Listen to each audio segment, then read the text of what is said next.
Hello everyone, welcome to 5.04. The government is a consumer 1. This is starting with slide 1. Governments collect money from citizens through taxes and tariffs. This is a unique role. No other entity has the authority to force people to give up their money.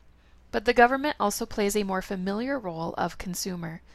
Governments consume great numbers of goods and services, which is why they collect all those taxes and tariffs. The government needs revenues to have money to spend on its consumption. As a consumer, the government spends its citizens' money on their behalf. But what exactly does the government choose to buy and why?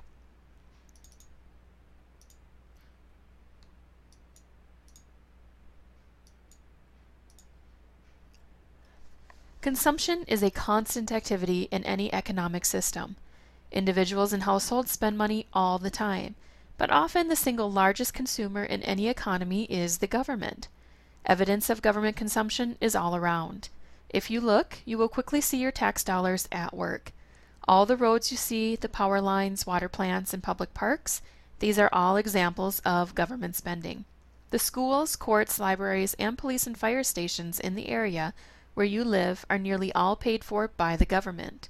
Additionally, many services provided by private companies require tax dollars as well for such things as electricity, water, and sanitation service.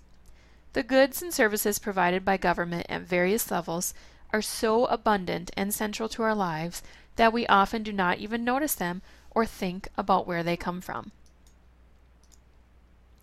Government spending. The way the government collects and spends money is known as fiscal policy. Fiscal policy is the taxation system a government puts in place along with the decisions it makes about how to spend its revenues. You have already learned about taxation. Now discover how government spending happens. Fiscal policy, like any consumer activity, affects the business cycle. Naturally, since the U.S. government is a multi-billion-dollar consumer, it has a bigger impact than any other single consumer. If the government spends more than it takes in, it requires the creation of public debt. As a result, government spending decisions are policy decisions that affect all citizens. Fiscal policy decisions are supposed to be made with the interest of all citizens in mind. But because different citizens often have different needs, fiscal policy rarely makes everybody happy. Managing the economy through fiscal policy. One way the government tries to benefit everyone is by making policy decisions designed to grow the overall economy. Fiscal policy is used to manage the economy by smoothing out the business cycle, reducing unemployment, and stabilizing prices. Fiscal policy is like a huge spigot. When the government turns up the volume of spending, money flows into the economy, which increases demand, employment, wages, consumer spending, and prices, ultimately spurring growth. Conversely, when governments cut spending, they reduce the supply of money flowing into the economy, which slows or reverses growth. Good fiscal policy requires striking the right balance between taxation and spending. The government can stimulate demand by running a budget deficit and spending more than it collects. With tax cuts and spending increases, the government leaves more money in consumers' pockets for them to spend without cutting its own spending. Demand goes up, and producers meet this rising demand with increased production. The economy grows, but public debt increases. The government can slow economic growth by doing the opposite and raising taxes while cutting spending in order to run a budget surplus. Understanding a government budget. The government cannot just spend money however it likes. Since the money comes from the public, government spending is tightly controlled through the use of a budget. While an individual consumer may choose to use a budget or not, the government has no choice. It must create a budget and make its fiscal policy public. The government budget controls spending for the first fiscal year, FY for short. For the U.S. government, the fiscal year begins on October 1st and ends on September 30th. Every budget contains two main components: income, or public revenue, and expenditures, also called outlays. Ideally, the two sides of the budget should approximately balance, though this is often not the case. When expenditures exceed income, the overspending requires government borrowing.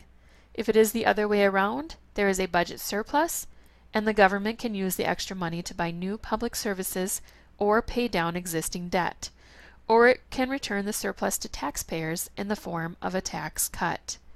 The volume of both revenues and outlays is very large, which makes it difficult to balance the budget. What is a budget? The word budget originated in 18th century England. When the King's Treasury Minister appeared before the House of Commons to present the government's financial plans, he carried the plans to the legislature in a little leather pouch. The leather pouch was called a budget, from a medieval French word meaning little leather pouch. When the Treasury Minister pulled the financial plan from the pouch to read it to the legislators, he was said to open the budget. The first known mention of this phrase is in a pamphlet printed in 1733. As time went on, the word budget came to be used to describe the financial plan itself. The budget process. In the United States, government budgets are generally formed by a combination of executive and legislative action. The president, or in the case of state government, the governor, must collaborate with Congress or the state legislature to develop a budget. Budget makers make many big decisions requiring many compromises. They decide what to do with government funds and in what order of priority. To reach agreement usually takes intense negotiation that puts a unique stamp on the budget for each fiscal year. The creation of the U.S. budget requires the work of thousands of people in the executive and legislative branches of the federal government. The key players in the process are members of Congress and the President. Congress has the constitutional power to approve all spending. The President gets to advise Congress by submitting a budget proposal, but Congress has the final say. The birth of a budget. Since 1921, the President has been required by law to submit a budget proposal to Congress at the beginning of each legislative session. The Office of Management and Budget, OMB, is the executive agency that helps the President draft the proposed budget.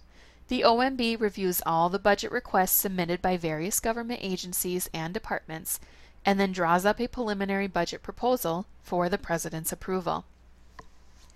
The President's proposal provides a recommended blueprint for government spending for the coming fiscal year. In it, the President makes specific suggestions for spending based on projected revenues. The proposal summarizes the government's outstanding debt, and it estimates the size of the budget surplus or deficit the proposal will create. The budget proposal is a major policy statement that reveals a president's priorities and goals. Even though it is little more than a wish list, the president's proposal is a powerful tool.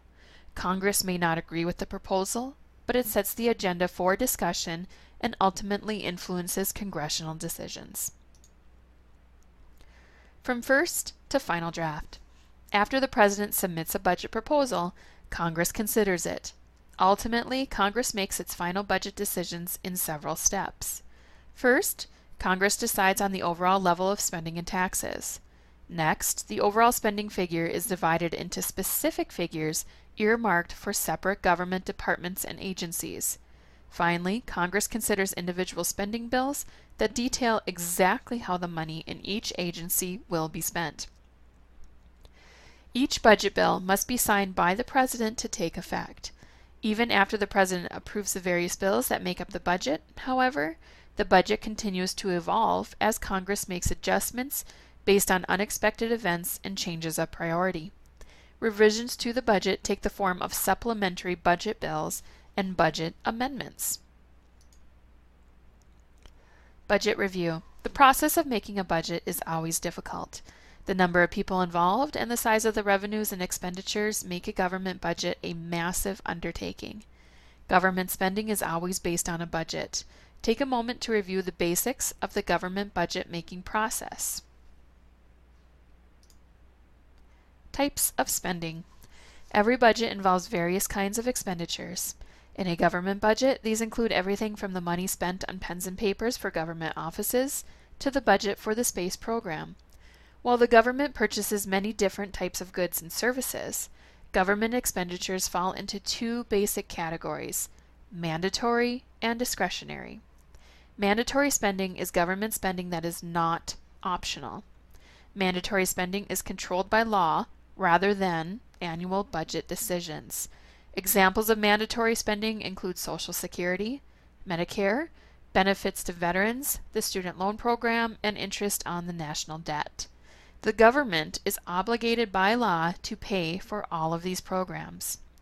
Discretionary spending is the portion of the government budget that is optional. No law requires these discretionary expenditures. If the decision is made to assign discretionary funds to a specific purpose, Congress passes an appropriations bill. This gives the government permission to use the Treasury to make payments for the specified purpose. Even if the government decides to use discretionary spending on a certain budget item, it must be reapproved each fiscal year. Subsidies. One way in which the government spends is through subsidies. Subsidies are grants of money to individuals or groups to promote social or economic goals. Welfare payments to the poor are one example. Another is agricultural subsidies, in which the government makes direct payments to farmers and owners of farmland that produce certain crops. A subsidy is one type of transfer payment. In a transfer payment, money is transferred from one sector of society to another when the government collects taxes from everyone to provide a payment to a specific group. An example is Social Security. Most Americans pay into Social Security through payroll taxes. When they reach retirement age, they begin collecting Social Security payments. But most Social Security recipients collect far more in payments over their senior years than they paid in during their working years. Tax money from younger workers is transferred to the elderly in what is sometimes called redistribution of wealth. Why do governments subsidize individuals or industries? Subsidies clearly benefit their recipients, but do they also benefit the public at large? In many cases, the answer is yes. For example, Pell Grants are monetary grants to low-income college students.